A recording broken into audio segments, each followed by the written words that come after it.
going ahead and moving forward with the quarterly reporting webinar for the 2025-2027 biennium. So this webinar is being recorded and will be made available on our YouTube channel. We will go ahead and start with some introductions. So again, my name is Shelby Grauer and I'm the grant coordinator for the Organized Retail Theft Grant Program, and I would like to introduce Amani.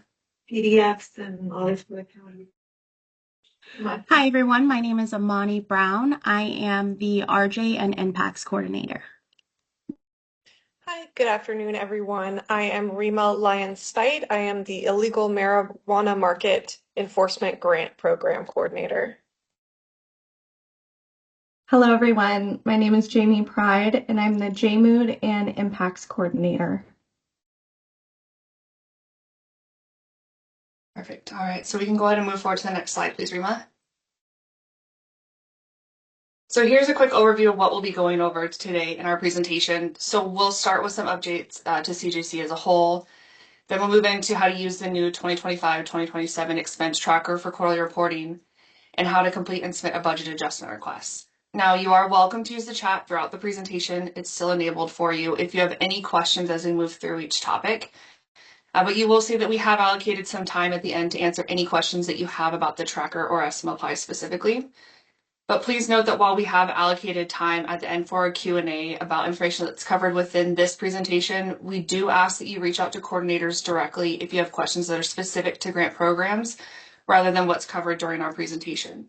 Our contact information is shared at that final slide, and we're happy to help you answer those questions after this webinar has concluded. We do have an updated grant administration guide, which is available on our website, as well as using this link that's here. It covers changes to the staff approval of the budget adjustments, as well as the closeout processes that have changed, and it includes an updated federal requirement section.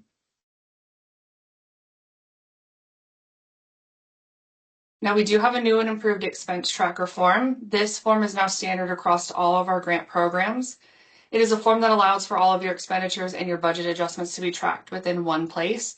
And unlike previous bienniums, you, the grantee, are now the custodian of this document. So your primary contract for your program should have already received this document, but your responsibility is to maintain a local copy and then upload it each quarter as part of your quarterly reporting. So this snapshot here on the right is a high-level overview of what this document looks like when you first open it. We do want to bring to your attention that there are 4 tabs that are located across the bottom. We'll go into each one in more detail throughout the presentation, and we've also included some examples of what each tab may look like for different grant programs. But for now, just to familiarize you with it, the first at the bottom there is the expense tracker, then the budget adjustment. There's also the example budget adjustment form, and then a CJC admin detail sheet.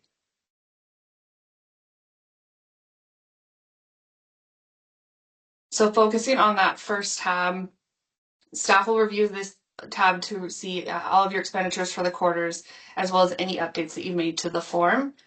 Keep in mind that we do want to see this document from you, even if you spent nothing during the identified quarter that you're reporting on. If you need to end expenditures for quarters that you've previously reported on, please let staff know. And then keep in mind that any changes to the locked cells within this tab specifically will be made only after a budget adjustment request has been approved by CJC.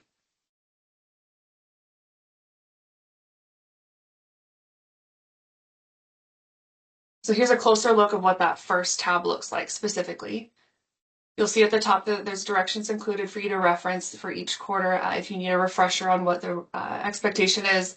You'll see that your approved budget has already been entered for you there in that bottom tan section, which includes your line item names and the associated information, including the total award for each line item.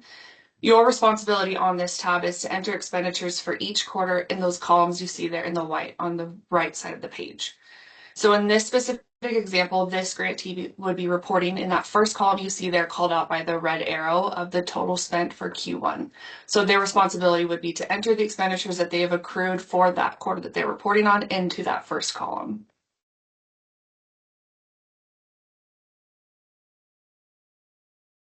The expense tracker does include some built-in equations that are meant to be helpful when you're monitoring your program. So on the far right there for column R, you'll see that it tracks your total remaining funds by budget category. Row 182, which is just near the bottom there, tracks your expenditures by quarter. And then all the way at the bottom, specifically row 186 through 193, track your total expenditures by budget category. The equations that are built into this are meant to be helpful tools for you, but also for staff. So we ask that you please do not edit the formulas within these locked cells. Keep in mind that we do rely on this document for other purposes, so we ask that you not edit anything beyond what your expectation is to be outlined in this. So instead, we ask that you please contact staff if you need assistance with editing any of those locked cells. And then keep in mind that much like the application process, we're not able to accept this Excel document if those cells have been edited.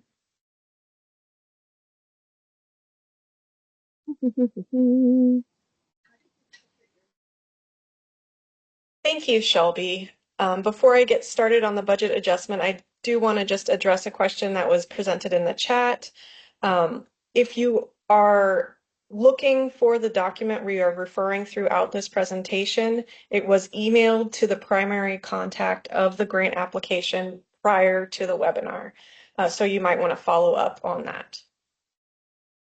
So now we're going to talk about how to use the second tab of the expenditure tracker, the budget adjustment tab. First, we're going to talk through a few things to keep in mind about the budget adjustment tab. Then we're going to take a more in-depth look at the different sections of the form and walk through some examples similar to how we did it with the last tab. In the expenditure tracking sheet you were sent prior to this webinar, there is one budget adjustment tab. Use that tab to complete your first budget adjustment. Once you have submitted a budget adjustment request, we will add a new blank copy of that tab so you have a new form available for the next quarter. Budget line items are pulled over from that approved budget on the expense tracker tab for you, so you can complete a budget adjustment at the line item level without having to enter that information on the currently approved line items yourself. Make sure you include all of the information requested. We cannot process an adjustment request that is incomplete.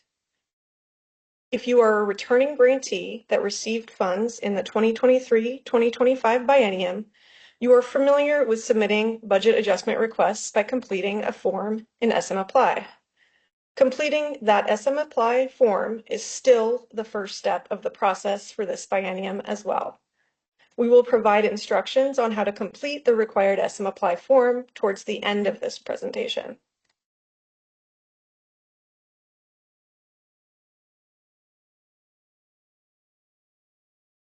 Something new in this biennium is that CJC staff can approve all budget adjustments except program changes.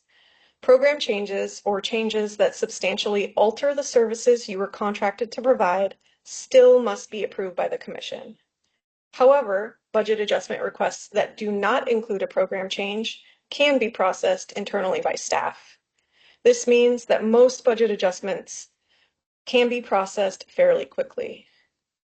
Once submitted, CJC staff will review your budget adjustment request and reach out if more information is needed. When a budget adjustment request is approved, CJC staff will update the approved budget on the expense tracker tab and send the expense tracker spreadsheet back to you. So now let's take a closer look at the form itself. The general format of this tab is similar to the expense tracker tab. Instructions on how to use the form are included at the top right-hand side, directly below the information about your contract. Your approved line items are pulled over from that expense tracker tab and cannot be edited. Very similar to the previous tab, the cells containing your line items are colored beige, so you can tell at a glance those cells are locked. All changes to your budget must be completed at the line item level. Columns G through O must be completed for each line item that you are requesting to change. So first, you will select the line item you would like to either add funds to or remove funds from. Column G includes a drop-down menu where you will select the type of action you are requesting. In this example, the grantee is requesting to move $4,000 from the program manager position, shown here as position 1, and adding $2,000 each to 2 line items that already exist in the approved budget. Please note that if you're adding a new line item that does not exist in your approved budget, select a blank row under the budget category you are adding that line item to and fill in the requested information in that blank row.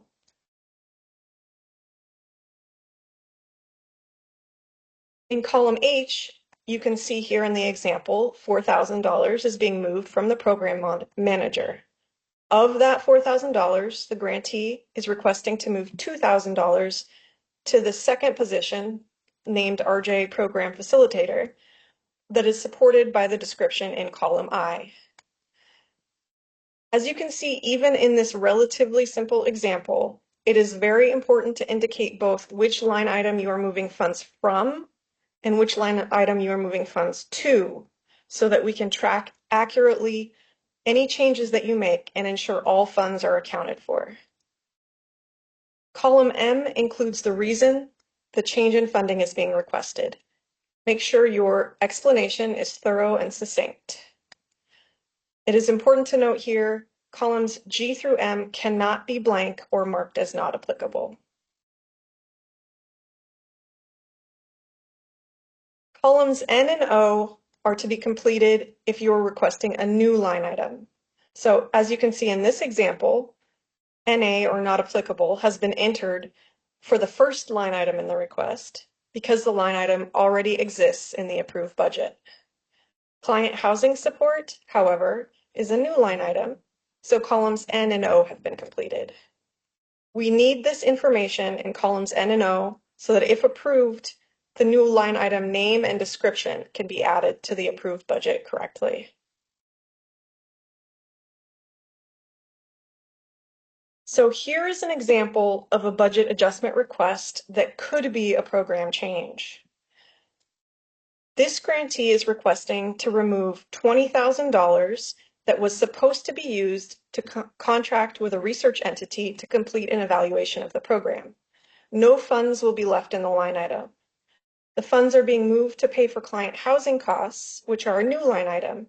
No other housing-related costs are currently in the approved budget. Because this constitutes a completely new program area for the grantee, it might be a substantial enough change to be considered a program change and need review by the Commission. Some other examples that may be program changes depending on your approved project are adding new personnel positions, adding line items into a budget category that didn't have funding previously, or adding new program components that will change the direction of the program. In addition to checking all new line items against the allowable expenditures list in CJC's Grant Administration Guide, it is a good practice to always check the changes you are requesting against the project description in your contract as well. If the change you are requesting alters your program enough that the description of your project in your contract needs to get updated because of it, it is most likely a program change, will need to be reviewed by the Commission, and may also have additional steps that need to happen as well. If you find yourself in that situation, definitely reach out to CJC staff. It is also important to note that since program changes are reviewed by the Commission, the timeline for approval tends to be a little bit longer. So tab 3 of your budget adjustment form includes an example budget adjustment form that's completed for you. If you are completing a request and have questions that are not covered in that example, please reach out to CJC. Tab 4 includes some additional information CJC staff use to track your expenditures internally. You're welcome to look at that, but you will not be able to make changes to that tab.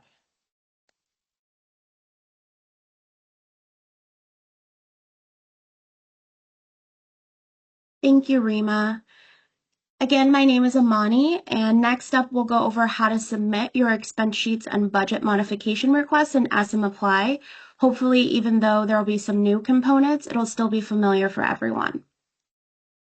When you received the email invite to this webinar, there was an attachment that was labeled the 2025-27 quarterly reporting FAQs. That handout will be a useful resource to have for any SM Apply questions, like how to change ownership or give access and how to make submissions for quarterly reporting. One thing we do want to make a note of is that filling out the budget adjustment tab is step one in a two-step process when it comes to requesting budget adjustments. You will still need to submit a budget adjustment request form and SM Apply on top of filling out that tab in order for your request to be considered.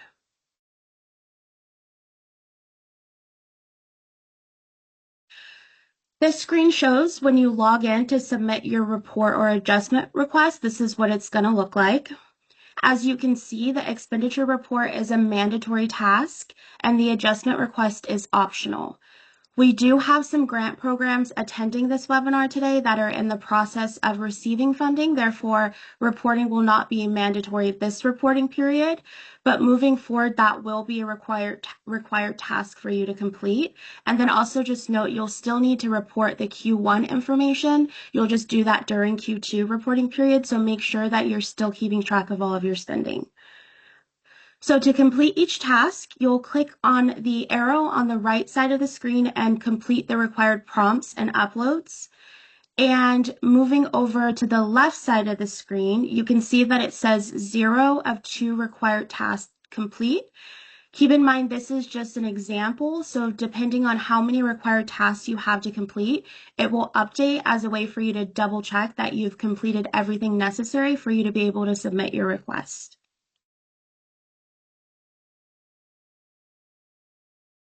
So once you've clicked that arrow at the right side of the screen that I pointed out on the previous slide, there's going to be a prompt for you to upload your expense sheet.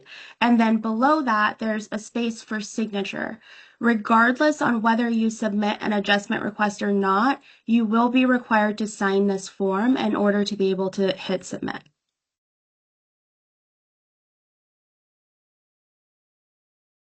This example shows the screen you'll see if you click on the arrow from the earlier slide that was labeled adjustment request.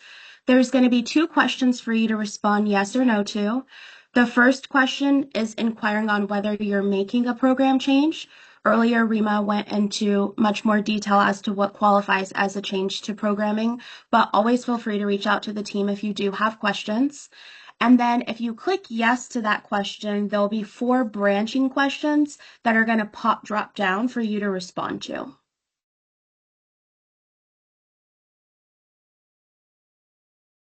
The second question on that screen is going to be prompting you on whether or not you're going to be requesting to make a change to your approved budget.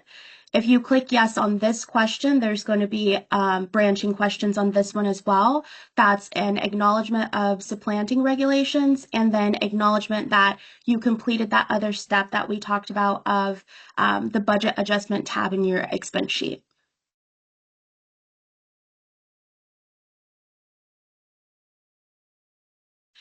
And then finally, once you've uploaded your expense sheet and you've signed and answered any of those additional prompts, then you're ready to submit your reporting. You can confirm that you've completed all of the required tasks by looking for the blue bar at the left-hand side of the screen. And then additionally, you'll want to double check that the tasks on the right side have that green circle that you can see with the check mark. If for some reason they're gray or they're half full, that means something was not completed, and you're going to want to go in and double check to see what's missing. And then once you've confirmed everything is ready to go, you can click on that green submit button that you can see now, and you're all done. So this was just a quick brief overview on what it's going to look like to submit your report or make an adjustment request in SM Apply. But if you're wanting to see a more detailed instructions, that 2527 FAQ document that I mentioned earlier is going to have a lot of useful information. As always, your grant liaison or grant coordinator are also great resources for you, but that document's going to be very useful to have side by side while you're completing that reporting. And then that is the end for my part of the presentation, so I will go ahead and pass it over to Jamie for questions. Thank you, Amani. So this officially concludes our presentation on how to fill out your expense trackers and submit budget adjustment requests. We'll now open the floor for questions, but please note for this webinar, we will only be answering questions specifically related to the expense tracker. If you have questions about quarterly reporting for a specific grant program, please reach out to the respective grant coordinator for your program. I'm not seeing any additional questions in chat. Are there any questions at this time? Rachel, I see your hand is raised. Yeah, hi everyone. So I with the new award amount, the reduction, the 70%, I am anticipating we're going to be changing FTE allocations just to work within that new budget. So my question is around on the budget adjustment tab between the different positions. So I'm just going to, generally speaking, say I'm going to reduce an FTE, so by 5,000, and then we plan on having another FTE needs more funds now, so they can be covered for the duration of the grant. Do I need to piecemeal like 5,000 to 5,000, or can it be like net across the board? Because, sorry, it's kind of confusing. Just because the amounts I'm needing to change on FTEs it's not like an equal amount from one FTE to another, but net wise, what I'm asking to reduce from some staff and then put towards other as a net will all equal out. Does that make sense? Or if an email with an example would be more helpful. Yes, absolutely. If you want to send over an email for impacts, shoot it over to Amani and I. That's totally fine. But if I'm understanding correctly, there's a section when you're completing a budget adjustment request, and it'll say you're moving funds from this line item and moving funds to this item. So as long as those selections make sense and we can see where those monies are moving to and from, that's all we really need. But if you'd like to do an example later on via email, we can totally do that too. Okay. I might do that just to make sure I'm not causing issues, but thank you. That's helpful. Of course.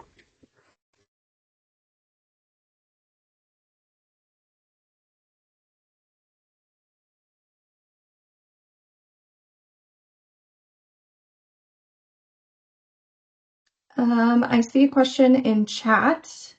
Teresa says, I have a question about the prosecution reporting form. Will the system allow us to submit a case without entering a court case number? So for this question, Teresa, this is grant program specific. So I would reach out to the grant coordinator that's associated with that grant for that answer.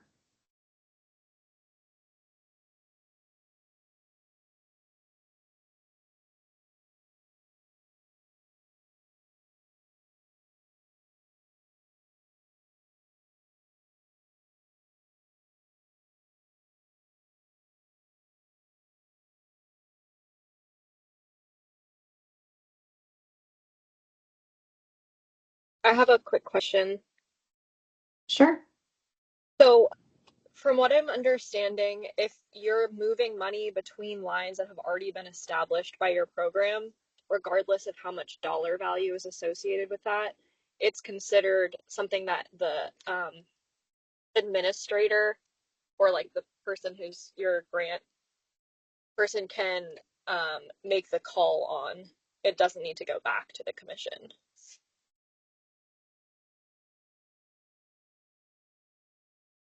I can jump in here. Generally speaking, the answer to that question will be yes, but it does depend on the total amount. If you're moving a substantial amount compared to your total award, it might still constitute a program change.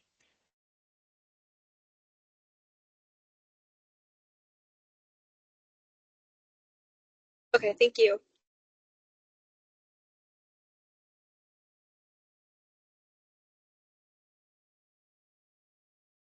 There's a question in the chat that says, can you explain again on reporting for the quarters that have already passed? My audio cut out, so I'm not sure what was explained. You didn't miss much. I just said that when the reporting period opens in July, that's the time that you'll need to report for both periods. So you just want to make sure that you're keeping track of everything to make it easier for yourself.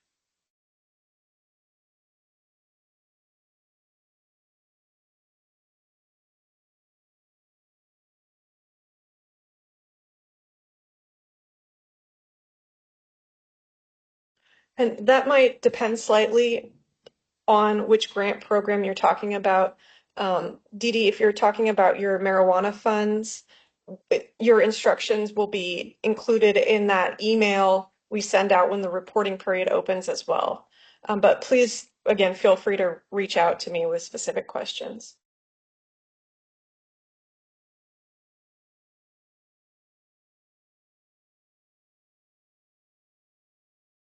Yes, to clarify, I apologize. NPACS is currently receiving their funding right now, so that part of the process applies to that grant program.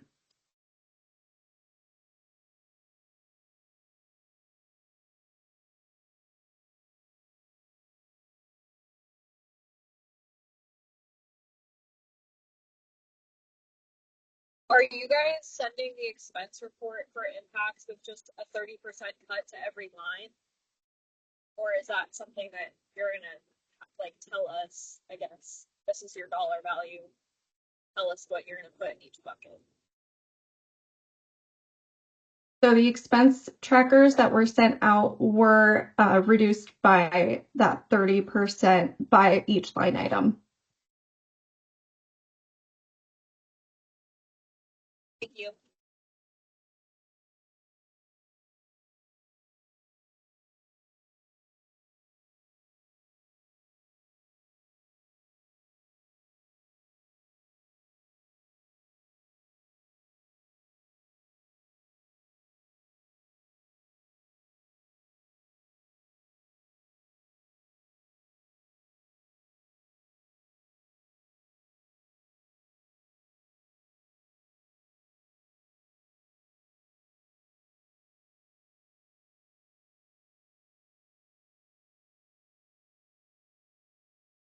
All right, I'm not seeing any other questions in the chat or hands raised. So thank you all for spending part of your Friday with us. Should you need to reach out with questions, always feel free to reach out to us. You can find our emails on this final slide. Happy Friday, everyone. That concludes our presentation for today.